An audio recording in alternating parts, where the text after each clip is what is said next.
ಸಹರಾ ಮರುಭೂಮಿ ಈ ಪ್ರಪಂಚದಲ್ಲಿ ಅತಿ ದೊಡ್ಡ ಮರಳುಗಾಡು. ಎಷ್ಟು ಅಪಾಯಕರವಾದ ಮರುಭೂಮಿ ಇದು. ನಮ್ಮ ಮನುಷ್ಯರು ಈ ಭೂಮಿ ಮೇಲೆ ಜನ್ಮಿಸುವ ಮೊದಲಿನಿಂದಲೂ ಈ ಮರುಭೂಮಿ ಅನ್ನೋದು ಇದೆ. ಬೆಳಿಗ್ಗೆಯ ತಾಪಮಾನ ಇಲ್ಲಿ 55 ಡಿಗ್ರಿಗಳವರೆಗೆ ಏರುತ್ತೆ. ಮತ್ತೆ ರಾತ್ರಿ ಆದ್ರೆ ತೀವ್ರವಾದ ಚಳಿಯಾಗುತ್ತೆ. ಇಂತಹ ಕಠಿಣವಾದ ಹವಾಮಾನ ಪರಿಸ್ಥಿತಿಗಳಲ್ಲಿ ಪ್ರಾಣಿಗಳಾಗ್ಲಿ ಮನುಷ್ಯರಾಗ್ಲಿ ವಾಸ ಮಾಡೋದಕ್ಕೆ ಆಗೋದಿಲ್ಲ. ಆದ್ದರಿಂದ ಇಲ್ಲಿ ಬಹಳ ಅಪರೂಪವಾಗಿ ಪ್ರಾಣಿಗಳು ಕಾಣಿಸ್ತವೆ. ಆಲ್ಮೋಸ್ಟ್ ಈ ಪೂರ್ತಿ ಮರುಭೂಮಿಯಲ್ಲಿ ಎಲ್ಲಾ ಖಾಲಿಯಾಗಿ ಇರುತ್ತೆ. ಸಹರಾ ಗಡಿಗಳಲ್ಲಿರುವ ದೇಶಗಳಲ್ಲಿ ಕೆಲವು ಪ್ರದೇಶಗಳಲ್ಲಿ ಅಮೇಜಿ ಎಂಬ ಬುಡಕಟ್ಟು ಜನರು ವಾಸ ಮಾಡ್ತಾರೆ. ಆದ್ರೆ ಆಶ್ಚರ್ಯಕರವಾದ ವಿಷಯ ಏನಂದ್ರೆ ಇವರು ನಿರ್ಮಿಸಿಕೊಂಡ ಮನೆಗಳು ಕೂಡ ಮರಳಿನಿಂದಾನೇ ನಿರ್ಮಿಸಿಕೊಂಡಿದ್ದಾರೆ. ಇವರ ಬಳಿ ಮನೆಯನ್ನ ನಿರ್ಮಿಸಿಕೊಳ್ಳಲು ಬೇರೆ ಯಾವ ವಸ್ತುಗಳು ಕೂಡ ಸಿಗೋದಿಲ್ಲ. ಆಧುನಿಕ ತಂತ್ರಜ್ಞಾನದ ಬಗ್ಗೆ ಇವರಿಗೆ ಸ್ವಲ್ಪವೂ ಗೊತ್ತಿಲ್ಲ. ಈ ವಿಚಿತ್ರವಾದ ಬುಡಕಟ್ಟು ಜನರನ್ನ ಬೆಡೋಯಿನ್ಸ್ ಎಂದು ಕರೆಯುತ್ತಾರೆ. ಇವರು ಸಹರಾದಲ್ಲಿನ ಅತ್ಯಂತ ಕಠಿಣವಾದ ಹವಾಮಾನಕ್ಕೂ ಕೂಡ ಹೊಂದಿಕೊಂಡಿದ್ದಾರೆ. ಕೆಲವು ಶತಮಾನಗಳಿಂದ ಅವರು ಇಲ್ಲೇ ವಾಸಿಸ್ತಾ ಇದ್ದಾರೆ. ಆಶ್ಚರ್ಯಕರವಾದ ವಿಷಯ ಏನಂದ್ರೆ ಕೆಲವು ನೂರಾರು ವರ್ಷಗಳಿಂದ ಇವರು ಮರುಭೂಮಿಯನ್ನ ಬಿಟ್ಟು ಹೊರಗೆ ಬಂದೇ ಇಲ್ಲ. ಇಲ್ಲಿ ಬಾವಿಗಳು ವಯಸ್ಸಿನಗಳು ಬಹಳ ಕಡಿಮೆ, ಆದ್ರೆ ಅವುಗಳ ಮೇಲೆ ಅವಲಂಬಿತವಾಗಿ ಇವರು ಬದುಕ್ತಾ ಇದ್ದಾರೆ. ಆದ್ದರಿಂದ ಇವರಿಗೆ ಕಡಿಮೆ ನೀರು ಕುಡಿದ್ರೂ ಕೂಡ ಹೆಚ್ಚು ಶಾಖವನ್ನು ತಡೆದುಕೊಳ್ಳುವ ಸಾಮರ್ಥ್ಯವಿದೆ. ಈ ರಹಸ್ಯಮಯವಾದ ಮರುಭೂಮಿ ಪ್ರದೇಶಕ್ಕೆ ಸಂಬಂಧಿಸಿದ ನಂಬಲಾಗದ ನಿಜಗಳನ್ನ ನಾನ್ ನಿಮ್ಗೆ ಈ ವಿಡಿಯೋದಲ್ಲಿ ಹೇಳ್ತೀನಿ. ಈ ವಿಡಿಯೋ ಕೊನೆವರೆಗೂ ನೋಡಿ. ಹಾಗೆ ಇಷ್ಟವಾದ್ರೆ ವಿಡಿಯೋಗೆ ಒಂದು ಲೈಕ್ ಮಾಡಿ. ಸಹರಾ ಮರುಭೂಮಿಯ ಇತಿಹಾಸ. ಸಹರಾ ಮರುಭೂಮಿಯ ಹೆಸರು ಕೇಳಿದ್ರೆ ನಮ್ಗೆ ಒಂದು ಮರುಭೂಮಿ ಪ್ರದೇಶ ನೆನಪಿಗೆ ಬರುತ್ತೆ. ಆದ್ರೆ ಇಂದು ಒಂದು ಮರುಭೂಮಿ ಪ್ರದೇಶವಾಗಿ ಕಾಣ್ತಾ ಇರುವ ಈ ಸಹರಾ ಮೊದಲು ಹಸಿರು ಪ್ರದೇಶವಾಗಿತ್ತು ಎಂದು ನಿಮ್ಮಲ್ಲಿ ಎಷ್ಟು ಜನಕ್ಕೆ ಗೊತ್ತಿದೆ? ಇದನ್ನ ಕೇಳಿದ ನಂತರ ಇಲ್ಲಿಗೆ ಇಷ್ಟೊಂದು ಮರಳು ಹೇಗೆ ಬಂತು ಎಂದು ನೀವು ಯೋಚಿಸ್ತಾ ಇರಬಹುದು. ಫ್ರೆಂಡ್ಸ್, ಕೆಲವು ಕೋಟ್ಯಾಂತರ ವರ್ಷಗಳಿಗಿಂತ ಮೊದಲು ಈ ಮರುಭೂಮಿ ಪೂರ್ತಿಯಾಗಿ ಒಂದು ದೊಡ್ಡ ಸಮುದ್ರದ ಕೆಳಗೆ ಇತ್ತು. ಆ ಕಾಲದಲ್ಲಿ ಈ ಮರುಭೂಮಿ ಟೆಥಿಸ್ ಎಂಬ ಒಂದು ಅತಿ ದೊಡ್ಡ ಸಮುದ್ರದ ಕೆಳಗಿತ್ತು. ಕೆಲವು ಕೋಟಿ ವರ್ಷಗಳವರೆಗೆ ಬಿದ್ದ ನೀರಿನ ಒತ್ತಡದಿಂದ ಇಲ್ಲಿ ಸುಣ್ಣದ ಕಲ್ಲುಗಳು ಅಂದ್ರೆ ಲೈಮ್ ಸ್ಟೋನ್ ಹಾಗೂ ಸ್ಯಾಂಡ್ ಸ್ಟೋನ್ ರೂಪುಗೊಂಡವು. ಕಾಲ ಕಳೆದಂತೆ ಭೂಮಿಯ ಮೇಲೆ ಹೊಸ ಖಂಡಗಳು ರೂಪುಗೊಂಡವು. ಏಷ್ಯಾ, ಆಫ್ರಿಕಾ, ಯುರೋಪ್ ಖಂಡಗಳ ಭೂಮಿ ಮುರಿದಾಗ ಅವುಗಳ ನಡುವಿನ ಪ್ರದೇಶ ಈ ಮರುಭೂಮಿಯಾಗಿ ಮಾರ್ಪಡ್ತು. ಕಾಲ ಕಳೆದಂತೆ ಇಲ್ಲಿರುವ ನೀರು ಪೂರ್ತಿಯಾಗಿ ಬತ್ತಿ ಹೋಯಿತು. ಆ ಸಮಯದಲ್ಲಿ ಇಲ್ಲಿ ಬಹಳ ಭೀಕರವಾದ ಗಾಳಿಗಳು ಬೀಸಿದವು. ಲಕ್ಷಗಳ ವರ್ಷಗಳವರೆಗೆ ಜೋರಾಗಿ ಬೀಸಿದ ಗಾಳಿಯಿಂದ ಸುಣ್ಣದ ಕಲ್ಲು ಪೂರ್ತಿಯಾಗಿ ಒಡೆದು ಹೋಗಿ ವೈಟ್ ಡೆಸರ್ಟ್ ಆಗಿ ರೂಪುಗೊಂಡಿತು. ಅದೇ ರೀತಿ ಸ್ಯಾಂಡ್ ಸ್ಟೋನ್ ಇರುವ ಜಾಗ ಇವತ್ತಿಗೂ ಅದೇ ರೀತಿ ಇದೆ. ಆರ್ಕಿಯಾಲಜಿಸ್ಟ್ಗಳು ಕೆಲವು ಸಾವಿರ ವರ್ಷಗಳಿಗಿಂತ ಮೊದಲು ಅಳಿದು ಹೋದ ಸಮುದ್ರ ಗಿಡಗಳ ಅವಶೇಷಗಳನ್ನ ಇಲ್ಲಿ ಗುರುತಿಸಿದ್ದಾರೆ. ಇದನ್ನ ನೋಡಿದ್ಮೇಲೆ ಪ್ರಾಚೀನ ಕಾಲದಲ್ಲಿ ಈ ಪ್ರದೇಶ ನಿಜವಾಗ್ಲೂ ಸಮುದ್ರದ ಕೆಳಗೆ ಇತ್ತು ಎಂದು ವಿಜ್ಞಾನಿಗಳಿಗೆ ಅರ್ಥವಾಯಿತು. ಸಹರಾ ಮರುಭೂಮಿ ಎಷ್ಟೊಂದು ದೊಡ್ಡದು ಗೊತ್ತಾ? ಈ ಮರುಭೂಮಿಯ ಪೂರ್ತಿ ವಿಸ್ತೀರ್ಣ 92 ಲಕ್ಷ ಸ್ಕ್ವೇರ್ ಕಿಲೋಮೀಟರ್ಗಳು. ಒಂದು ಮಾತಲ್ಲಿ ಹೇಳ್ಬೇಕಂದ್ರೆ ಇದು ಭಾರತ ದೇಶಕ್ಕಿಂತ 2 ಪಟ್ಟು ದೊಡ್ಡದು. ಈ ಭೂಮಿ ಮೇಲೆ ಇರುವ ನೆಲದಲ್ಲಿ 33% ನೆಲ ಮರುಭೂಮಿ ಪ್ರದೇಶದಲ್ಲೇ ಇದೆ. ಬಹಳ ಜನರು ಅತಿ ದೊಡ್ಡ ಮರುಭೂಮಿ ಎಂದು ಭಾವಿಸ್ತಾರೆ. ನಿಜವಾಗಿ ಇದು ಈ ಪ್ರಪಂಚದಲ್ಲೇ ಅತಿ ದೊಡ್ಡ ಮರುಭೂಮಿ ಪ್ರದೇಶ ಅಂತ ವಿಜ್ಞಾನಿಗಳು ಹೇಳ್ತಿದ್ದಾರೆ. ಇದನ್ನ ಬಿಟ್ಟು ಇದಕ್ಕಿಂತ 2 ದೊಡ್ಡ ಮರುಭೂಮಿಗಳು ಕೂಡ ಇವೆ. ಆದ್ರೆ ಅವೆಲ್ಲ ಮಂಜು ತುಂಬಿರುವ ಮರುಭೂಮಿಗಳು. ಅವುಗಳಲ್ಲಿ ಮೊದಲನೇದು ಅಂಟಾರ್ಟಿಕಾ, ಎರಡನೇದು ನಾರ್ತ್ ಆರ್ಕ್ಟಿಕ್. ಇವೆರಡೂ ಕೂಡ ಮಂಜು ತುಂಬಿರುವ ಮರುಭೂಮಿ ಪ್ರದೇಶಗಳು. ಸೈಂಟಿಫಿಕ್ ಆಗಿ ನೋಡಿಕೊಂಡ್ರೆ ಸಹರಾ ಒಂದು ಮರಳು ತುಂಬಿರುವ ಪ್ರದೇಶ.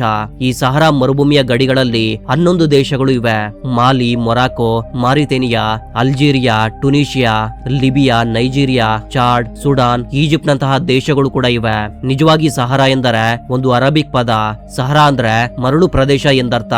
ಸಹರಾದಲ್ಲಿ ದೊರಕಿದ ಬಹಳ ವಿಚಿತ್ರವಾದ ವಸ್ತುಗಳು. 1965 ಜೂನ್ 3ರಂದು ನಾಸಾ ಜೆಮಿನಿ 4 ಎಂಬ ಒಂದು ಮಿಷನ್ ಅನ್ನ ಲಾಂಚ್ ಮಾಡ್ತು. ಈ ಮಿಷನ್ ನ ಭಾಗವಾಗಿ ಆಸ್ಟ್ರೋನಾಟ್ಗಳು ಸ್ಪೇಸ್ ಕ್ರಾಫ್ಟ್ ನಲ್ಲಿ ಕುಳಿತು ಸಹರಾ ಡೆಸರ್ಟ್ ಮೇಲೆ ಪ್ರಯಾಣಿಸ್ತಾ ಇದ್ರು. ಅವರಲ್ಲಿ ಜೇಮ್ಸ್ ಮ್ಯಾಕ್ ಡಿವಿಟ್ ಎಂಬ ಒಬ್ಬ ಆಸ್ಟ್ರೋನಾಟ್ ಕೂಡ ಇದ್ರು. ಅವರು ಸ್ಪೇಸ್ ಕ್ರಾಫ್ಟ್ ನಿಂದ ಹೊರಗೆ ನೋಡಿದಾಗ ಸಹರಾ ಮರುಭೂಮಿಯ ಮಧ್ಯದಲ್ಲಿ ಅವ್ರಿಗೆ ಒಂದು ವಿಚಿತ್ರವಾದ ಆಕಾರ ಕಾಣಿಸ್ತು. ತಕ್ಷಣ ಅವರು ತಮ್ಮ ಪಕ್ಕದಲ್ಲಿ ಕುಳಿತಿರುವ ಎಡ್ವರ್ಡ್ ವೈಟ್ ಗೆ ಕೂಡ ಈ ವಿಷಯವನ್ನ ಹೇಳಿದ್ರು. ಅವರು ಕೂಡ ಈ ಆಕಾರವನ್ನ ನೋಡಿ ಬಹಳ ಆಶ್ಚರ್ಯ ಪಟ್ರು. ಅದನ್ನ ನೋಡಿ ಅವರು ನಂಬಲಾಗದೆ ಇಬ್ಬರು ಮರುಭೂಮಿ ಪ್ರದೇಶದ ಮಧ್ಯದಲ್ಲಿ ಒಂದು ವಿಶಾಲವಾದ ಮನುಷ್ಯನ ಕಣ್ಣಿನಂತೆ ಕಾಣುವ ಪ್ರದೇಶವನ್ನ ಅವರು ನೋಡಿದ್ರು. ಸರಿಯಾಗಿ ನಮ್ಮ ಮನುಷ್ಯನ ಕಣ್ಣಿನ ಮಧ್ಯದಲ್ಲಿರುವ ಕಣ್ಣಿನ ಗುಡ್ಡೆಯ ಆಕಾರದಲ್ಲಿ ಕಾಣುತ್ತೆ. ಈ ಪ್ರದೇಶವನ್ನ ಮೊಟ್ಟ ಮೊದಲಿಗೆ ನೋಡಿದ ವ್ಯಕ್ತಿ ಜೇಮ್ಸ್ ಮ್ಯಾಕ್ ಡಿವಿಟ್ ಆಗಿದ್ರು. ಇದರ ಫೋಟೋ 1950ರಲ್ಲಿ ತೆಗೆದಿದ್ರು. ಮರುಭೂಮಿ ಪ್ರದೇಶದ ಮಧ್ಯದಲ್ಲಿ ಇಂತಹ ವಿಸ್ತಾರವಾದ ಪ್ರದೇಶವನ್ನ ನೋಡಿ ಎಲ್ಲರೂ ಆಶ್ಚರ್ಯಪಟ್ರು. ಯಾಕಂದ್ರೆ ಇದು ಸರಿಯಾಗಿ ಗೋಳಾಕಾರದಲ್ಲಿದೆ. ಪ್ರಕೃತಿಯಿಂದ ಇಂತಹ ಆಕಾರ ರೂಪುಗೊಳ್ಳುವುದು ಆಲ್ಮೋಸ್ಟ್ ಅಸಾಧ್ಯ. ಮರುಭೂಮಿ ಪ್ರದೇಶದ ಮಧ್ಯದಲ್ಲಿರುವ ಈ ಪ್ರದೇಶದ ಡಯಾಮೀಟರ್ 50 ಕಿಲೋಮೀಟರ್ ಗಿಂತ ಹೆಚ್ಚು. ಒಂದು ವೇಳೆ ನೀವು ಈ ಪ್ರದೇಶದ ಮಧ್ಯದಲ್ಲಿ ನಿಂತ್ಕೊಂಡು ನಿಂತ್ಕೊಂಡ್ರು ಕೂಡ ಇದರಲ್ಲಿ ನೀವು ನಿಂತಿರೋ ವಿಷಯ ನಿಮ್ಗೆ ಗೊತ್ತೇ ಆಗೋದಿಲ್ಲ. ಕೇವಲ ಅಂತರಿಕ್ಷದಿಂದ ಮಾತ್ರವೇ ಈ ಕಣ್ಣಿನ ಆಕಾರ ನಿಮ್ಗೆ ಕಾಣುತ್ತೆ. ಇಲ್ಲಿಗೆ ಹೋದ್ರೂ ಕೂಡ ನೀವು ಆ ಆಕಾರವನ್ನ ಗುರುತಿಸುವುದಿಲ್ಲ.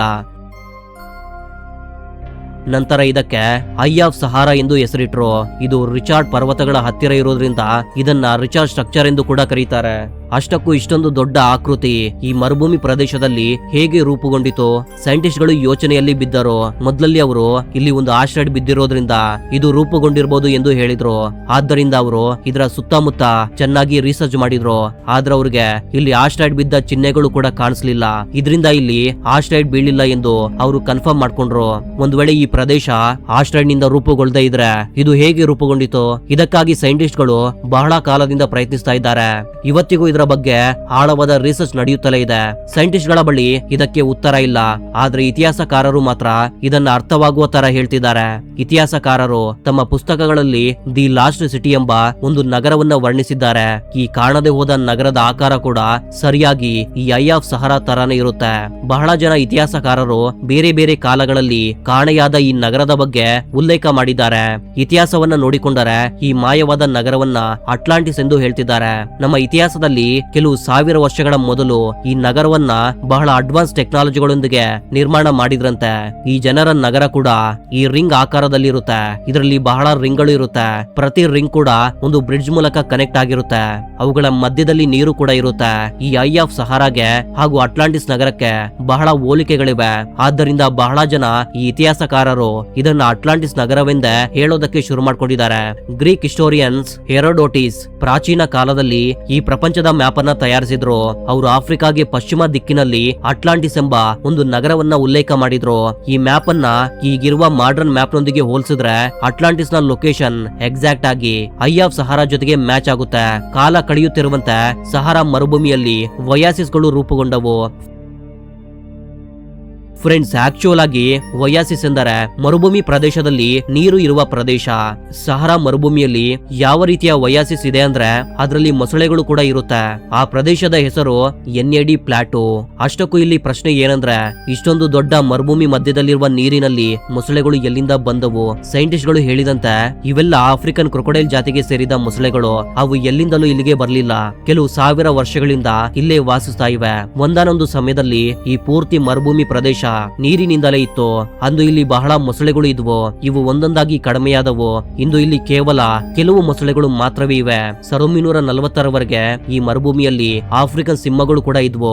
ಆದ್ರೆ ಅವು ಈಗ ಸಂಪೂರ್ಣವಾಗಿ ಅಳಿದು ಹೋಗಿವೆ. ಫ್ರೆಂಡ್ಸ್, ಈ ಸಹಾರಾ ಮರುಭೂಮಿಯ ಕಾರಣದಿಂದಲೇ ನಮ್ಮ ಮನುಷ್ಯರು ಇನ್ನೂ ಭೂಮಿಯ ಮೇಲೆ ಬದುಕಿದ್ದಾರೆ.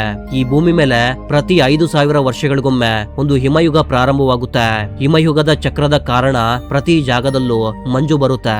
ಈ ಸಮಯದಲ್ಲಿ ಈ ಭೂಮಿ ಮೇಲೆ ಇರುವ ಬಹಳ ಪ್ರಾಣಿಗಳು ಅಳಿದು ಹೋದವು. ಕೇವಲ ಆಫ್ರಿಕಾ ಇನ್ನು ಸಹಾರಾ ಮರುಭೂಮಿ ಮಾತ್ರ ದೊಡ್ಡ ದೊಡ್ಡ ಹಿಮಗಳಲ್ಲೂ ಕೂಡ ಇಲ್ಲಿರುವ ಪ್ರಾಣಿಗಳು ಅಳಿದು ಹೋಗದಂತೆ ಕಾಪಾಡಿದವು. ಇಲ್ಲಿ ಎಂದೂ ಕೂಡ ಆರ್ಟಿಕ್ ಪರಿಸ್ಥಿತಿಗಳು ರೂಪುಗೊಂಡಿಲ್ಲ. ಆದ್ದರಿಂದ ನಮ್ಮ ಮನುಷ್ಯರ ಜೀವ ಕೂಡ ಆಫ್ರಿಕಾದಿಂದಲೇ ಮೊದಲಾಯಿತು ಎಂದು ಹೇಳ್ತಾರೆ. ಸೈಂಟಿಫಿಕ್ ರಿಸರ್ಚ್ ಕೂಡ ಈ ಭೂಮಿ ಮೇಲೆ ನಮ್ಮ ಮನುಷ್ಯರು ಆಫ್ರಿಕಾದಿಂದಲೇ ಹುಟ್ಟಿದರು ಎಂದು ಸಾಬೀತುಪಡಿಸಿದೆ. ಆ ನಂತರ ಅವರು ಬೇರೆ ಪ್ರದೇಶಗಳಿಗೆ ವಲಸೆ ಹೋಗಿ ಬದುಕಲು ಆರಂಭಿಸಿದ್ರು. ದಿನದಿಂದ ದಿನಕ್ಕೆ ಸಹಾರಾ ಮರುಭೂಮಿಯ ವಿಸ್ತೀರ್ಣ ಹೆಚ್ಚಾಗುತ್ತಾ ಬರ್ತಿದೆ. ಪ್ರತಿ 100 ವರ್ಷಗಳಿಗೆ ಇದರ ವಿಸ್ತೀರ್ಣ 10% ಹೆಚ್ಚಾಗುತ್ತಾ ಬರ್ತಿದೆ. ಅಂದ್ರೆ 1000 ವರ್ಷಗಳ ನಂತರ ಇದರ ವಿಸ್ತೀರ್ಣತೆ 2 ಪಟ್ಟು ಆಗುತ್ತೆ. ಒಂದು ವೇಳೆ ಇದನ್ನ ನಿಲ್ಲಿಸದೇ ಇದ್ರೆ ಆಫ್ರಿಕಾದ ಕಾಡುಗಳು ಪೂರ್ತಿಯಾಗಿ ಇದರಲ್ಲಿ ಸೇರಿ ಹೋಗುತ್ತೆ. ಗ್ಲೋಬಲ್ ವಾರ್ಮಿಂಗ್ ನಿಂದ ಈ ಕಾಡಿನ ತಾಪಮಾನ ಹೆಚ್ಚುತ್ತಾ ಬರ್ತಿದೆ. ಆಫ್ರಿಕಾದಲ್ಲಿ ವಾಸಿಸ್ತಾ ಇರುವ ಜನಸಂಖ್ಯೆಯಲ್ಲಿ 82% ಜನಸಂಖ್ಯೆ ಕೇವಲ ಮಳೆ ನೀರಿನ ಮೇಲೆ ಅವಲಂಬಿತವಾಗಿವೆ. ಇಂತಹ ಪರಿಸ್ಥಿತಿಗಳಲ್ಲಿ ಈ ಮರುಭೂಮಿ ಪ್ರದೇಶದ ವಿಸ್ತಾರವನ್ನ ನಾವು ತಡೆದೇ ಇದ್ರೆ ಹಸಿರು ಪ್ರದೇಶಗಳು ಕೂಡ ಮರುಭೂಮಿ ಪ್ರದೇಶಗಳಾಗಿ ಮಾರ್ಪಡುತ್ತವೆ. ಆಫ್ರಿಕಾದಲ್ಲಿ ಜನಸಂಖ್ಯೆ ಒಟ್ಟಾರೆ ನೀರಿನ ಸಮಸ್ಯೆಗಳನ್ನ ಎದುರಿಸಬೇಕಾಗುತ್ತೆ. ಮನುಷ್ಯರೊಂದಿಗೆ ವನ್ಯಜೀವಿಗಳು ಕೂಡ ಸಾಯುತ್ತವೆ. ಇದರ ವಿಸ್ತೀರ್ಣತೆಯನ್ನ ನಿಲ್ಲಿಸಲು ಆಫ್ರಿಕಾದ ದೇಶಗಳೆಲ್ಲ ಒಟ್ಟಾಗಿ ಗ್ರೀನ್ ವಾಲ್ ಅನ್ನ ನಿರ್ಮಿಸಲು ಪ್ರಯತ್ನಿಸ್ತಾ ಇವೆ. ದೊಡ್ಡ ದೊಡ್ಡ ಗಿಡಗಳನ್ನ ಸಹಾರಾ ಗಡಿಗಳಲ್ಲಿ ನೆಡಲು ಆರಂಭಿಸಿದ್ರು. ಈ ಗಿಡಗಳು ಸಹಾರಾ ಮರುಭೂಮಿಯ ವಿಸ್ತೀರ್ಣವನ್ನ ನಿಲ್ಲಿಸಬಲ್ಲವು ಎಂದು ಸೈಂಟಿಫಿಕ್ ಆಗಿ ಪ್ರೂವ್ ಆಗಿದೆ. ಫ್ರೆಂಡ್ಸ್, ಇದೇ ಸಹಾರಾ ಮರುಭೂಮಿಗೆ ಸಂಬಂಧಿಸಿದ ಅದ್ಭುತವಾದ ವಿಷಯಗಳು. ಇದೇ ರೀತಿಯ ಮತ್ತೊಂದು ಇಂಟ್ರೆಸ್ಟಿಂಗ್ ಆದ ವಿಡಿಯೋದ ಜೊತೆಗೆ ಮತ್ತೆ ಸಿಗ್ತೀನಿ. ಅಲ್ಲಿವರೆಗೂ ಜೈ ಹಿಂದ್, ಜೈ ಕರ್ನಾಟಕ.